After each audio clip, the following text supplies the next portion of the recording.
Ngayong araw, isang murang tattoo na naman ang ibibigay natin na home service sa Sampaloc, Manila para sa isang pinsan ng follower natin na may home service naman bukas sa Pampanga. Client requested cover up daw sa luma niyang tattoo, kanang itaas, outer arm sleeve.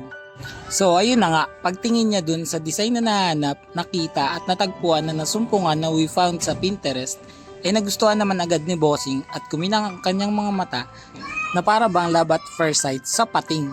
Anak ng pating. O diba? Dali kausap ni boss. Ganun sana. Kasi ang pinakaayaw ko pa naman yung di ko gusto. Don't worry. Kung meron dyan mga sadyang maselan o mapili, wala naman yung problem. Basta isipin nyo na lang na kapag si artist ang nag-recommend ng design, ibig sabihin nun ay forte o siguradong maayos ang maibuburda sa balat ninyo. Kaya maraming salamat at malaking shoutout para sa'yo boss. Di mo ako pinahirapan magpakahirap kasi pag nahirapan ako, pareho lang tayo na mahihirapan. Ang hirap kaya pag ganun. Ay, eto nga pala si boss. Medyo malikot habang tinatuan ko. Pero mabuti na lang at sanay naman ako mag-adjust. Kasi ganun naman talaga rilit dapat, 'di ba? Right? Sa buhay kasi natin, kung sino ang mga mas may kakayahan na gumawa ng paraan para mas maging maayos ang isang trabaho o anumang bagay, sila talaga yung need mag-adjust.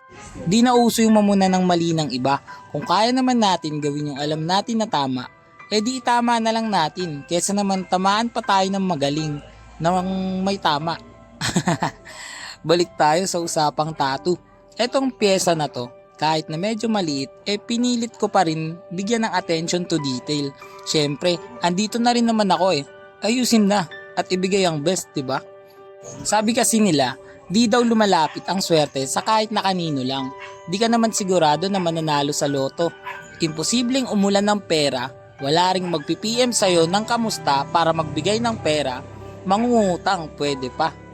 Oo, alam ko na di lahat ng masipag at matyaga nagtatagumpay. Pero alam ko din na walang nagtatagumpay na di nagsisipag at nagtsatsaga. Kaya ako, kahit na makuba pa ako sa pagtatato, mamanhid ang kamay sa nagbabibrate na machine, sumakit ang leeg sa balik-balik na paglingon sa balat at sa kopyahan, sumakit man ulo sa kakahanap ng mga image suggestions, mapudpod ang kamay sa kaka-reply sa mga nag-i-inquire sa page. Salamat nga pala kay Kuya Buboy na pinakamasipag na admin ng page. Pag may nag-reply sa inyo sa madaling araw, malamang siya yun. Kaya message lang kayo anytime para sa mga questions nyo. Wag lang sasagutin agad namin yan. Basta lahat ng efforts, ginagawa ko sa tulong ng mga sumusuporta sa akin mula sa admin, mga tito, pinsan ko na taga-atid sa tuwing may home service ako, pamangkin ko na taga-bili ng yelo sa tuwing busy, at di makatayo dahil sa magdamagang tattoo session, sa mga barkada na patuloy tumatangkilik sa mga obra ko na murang tattoo.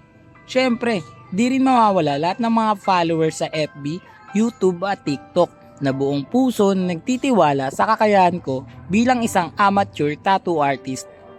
Ay syempre, last but not the least, lahat ng taong bilib sa lahat ng kaya ko pang gawin gaya ng aking inspirasyon na nasa Dubai. Dahil kasama ko kayo sa journey ko, pakiramdam ko, lahat ay kaya kong abutin kahit na yung mga bagay na dati ay inakala kong imposible. Maraming sobrang labis na thank you so much very much sa inyong lahat. Asahan nyo na mas lalo ko pang pagbubutihin, ipagpapatuloy ang aking mga nasimulan at siguradong di sasayangin lahat ng positive energies at motivation na binibigay nyo sa akin palagi. Bago matapos tong video, panoorin at pakinggan muna natin ang client tattoo review. Let's go! Boss, tapos na yung tattoo natin. Anong masasabi mo? Okay. Salamat. I-rate mo na ba yan, boss? 1 to 10. 10. You know? 9 na lang. 9. Nagbago isip, 9 na lang daw. Ulit ka pa ba, boss? Yung tattoo na ganyan. Ulit ka pa? Hindi ko pa nakita kasi yung yung Kasi, Ay, hindi mo nakita yung tsura? Oo. Hindi mo pala nakikita. Oo. Pero ulit ako. Ayun. Yun sakit. Gaano ka sakit? 1 to 10? 9. Sakto daw kasi si boss eh. Ayun, oh. Yan, cover up yan. Dati ang tinik guys. Ginawa natin ganito. Sige boss, salamat sa tiwala.